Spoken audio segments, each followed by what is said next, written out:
This one's about life of the Jews in captivity in Babylon. King Nebuchadnezzar was his name, has made a golden statue. Huge thing. And said, whenever you hear the big band sound, you bow down and worship it. Reading from the 3rd chapter.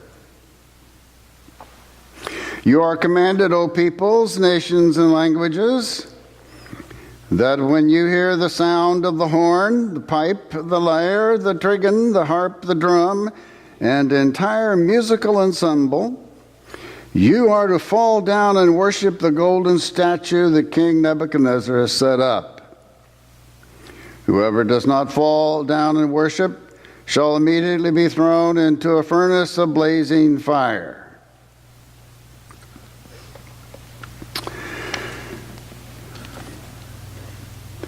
To the 12th verse. There are certain Jews whom you have appointed over the affairs of the province of Babylon, Shadrach, Meshach, and Abednego. These pay no heed to you, O king. They do not serve your gods, and they do not worship the golden statue that you've set up. Then Nebuchadnezzar was furious in rage and commanded that Shadrach, Meshach, and Abednego be brought in. So they brought to those men before the king. And Nebuchadnezzar said to them, Is it true, O Shadrach, Meshach, and Abednego, that you do not serve my gods, and you do not worship the golden statue that I have set up? Now, if you are ready, when you hear the sound of the horn, the pipe, the lyre, the trigon, the harp, drum, and entire music ensemble, to fall down and worship the statue that I have made, well and good. But if you do not worship, you shall immediately be thrown into the furnace of blazing fire. And who is the God that will deliver you out of my hands? Shadrach, Meshach, and Abednego answered the king, O Nebuchadnezzar, we have no need to present a defense to you in this matter. If our God whom we serve is able to deliver us from the furnace of blazing fire and out of your hand, O king, let him but deliver us. But if not, be it known to you, O king, that we will not serve your gods, and we will not worship the golden statue that you've set up. This ends the reading of Scripture for this day. You know, a tragedy in a person's life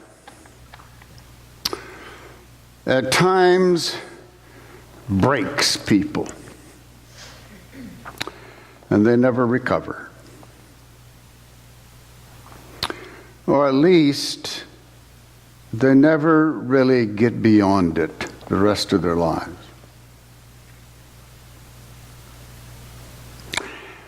At other times, a tragedy can help people grow strong. I've known both. I've known those whom the harsh realities of life break them. And from that point on, all time is marked as before tragedy and after tragedy. In some ways, the event was always front and center in their lives, or close to it. Everything was related to that tragic moment.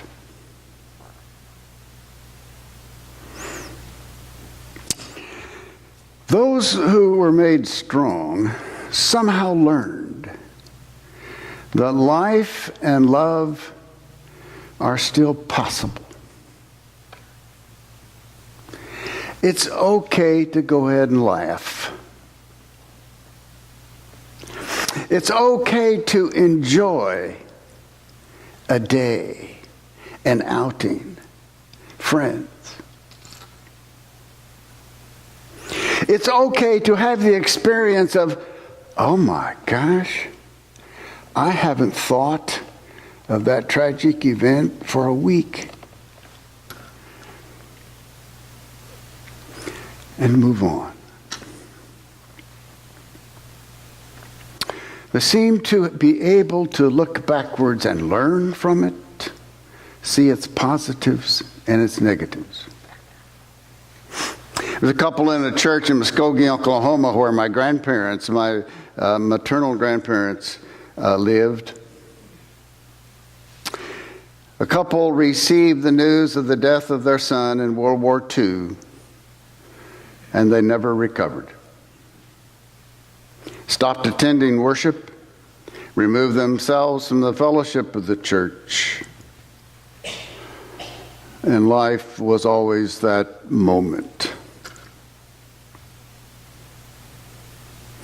A man whose brother was killed by an African American heard a sermon that was positive about Martin Luther King on that Sunday after he was assassinated, and that man never returned to church. It happens.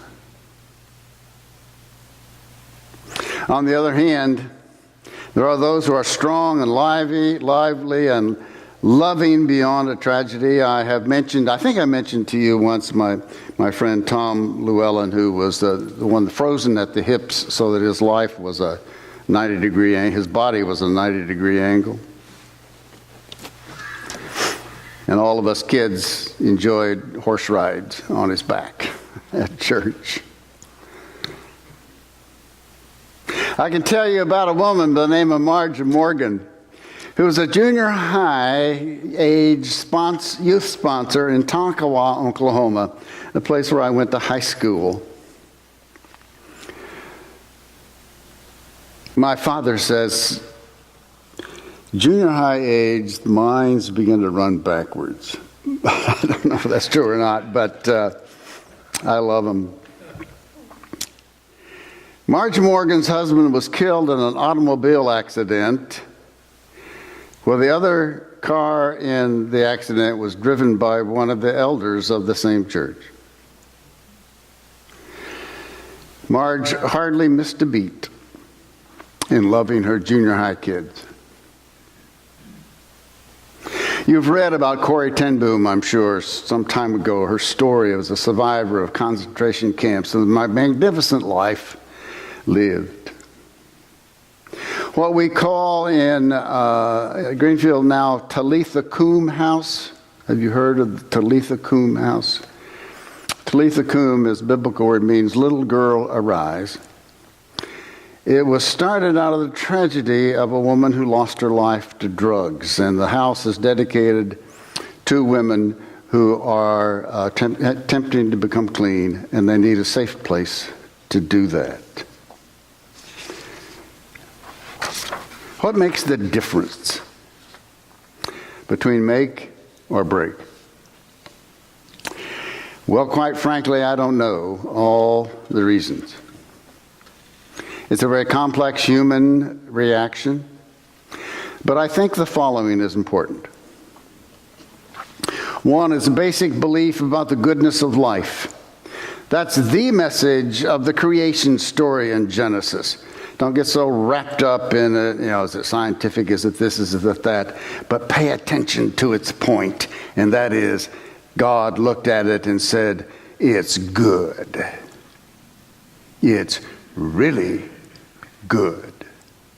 This dynamic, ever-changing creation is good. It is what God wanted. Yes, there's death, there's evil, but at its core, what God has created is good. I think that it's important to believe that the events of death and evil are somehow in God's love redeemable. That is the message of Jesus' death. And that is that death is not the last word. God always is. God, this lover of life, is never victimized by evil, and God does not give up on us. God redeems and reclaims and upholds us in difficult time. God continues in all that God does as a saving love in this world. I think that those who are broken by tragedies tend to isolate themselves and are alone with their misery. Step away from community. They step away from their own future that God can lead them into and remake. Death and evil bring a new challenge for living that the broken see no resources to meet on a daily basis. My parents, Charles and Mildred, Dad was a disciple pastor. My parents received the news that our first son had leukemia, much like any grandparent would. They were very sad. They were very concerned about Sharon and me, and of course, our son Bart. It was later that my dad said to me that there was a scripture that became more important to him during this time. Interestingly enough, it was the one I read to you from Daniel, where Shadrach, Meshach, and Abednego, these three Jewish superheroes in captivity in Babylon, who absolutely refused to bow down to this statue that Nebuchadnezzar had made. And that any time the big band sounded, they were to fall down and worship this golden statue. And the Jewish superheroes said, no. No way. They believed the first commandment, thou shalt have no other gods before me. And the big band played, and they did not bow down. So the king said, into the fiery furnace you go. And they said, oh, Nebuchadnezzar, we have no need to present a defense before you in this matter. If our God whom we serve is able to deliver us from the fiery furnace and out of your hand, let him deliver us. But if not, let it be known to you, O king, that we will not serve your gods. We will not worship the golden statue. My father said, in his grief, it helped him forward as he kind of paraphrased that God is able in his love to heal. But if not, the future still belongs to God and redeems death and gives us courage to live. Now that brings me to our hymn of the day, and that is, It Is Well With My Soul. The backstory makes my story and others seem really easy, if not hardly worth mentioning in the same sermon. His name was Horatio G. Spafford, the author of the words of the hymn. He was a Chicago businessman / lawyer and a devout Christian. However, his wealth all but disappeared in 1871 in the Great Chicago Fire. Mrs. O'Leary and so forth. Some of you may know about that. Even shortly before the fire, their first son had died. 2 years after the fire, he sent his wife and his 4 daughters off to England for a rest. And he expected to follow. He had to stay for business, last-minute business things. He expected to follow on another ship and to participate in an evangelistic service led by Dwight L. Moody and his song leader, Ira Sankey. His wife and 4 daughters took off in the good ship SS Ville de Havre. As they neared England, that ship was hit by another ship and it sank in 12 minutes. Later, he received a 2-word telegram from his wife. And it read, "Rescued alone." And it meant all 4 daughters drowned in that wreck. Spafford headed to England to be with his wife. And as he neared England, the captain of the ship he was on noted that they were close to that place where the de Havre had sunk. And in his grief, Spafford was inspired to write the poem that became the hymn, "It Is Well With My Soul." When peace like a river attendeth my way, when sorrows like sea billows roll, whatever my lot, thou hast taught me to say, it is well with my soul. May God haste the day when faith shall be sight, the clouds be rolled back as a scroll, the trump will sound, and the Lord shall descend. Even so, it is well with my soul. It's not that he fully understood. He had no easy answers.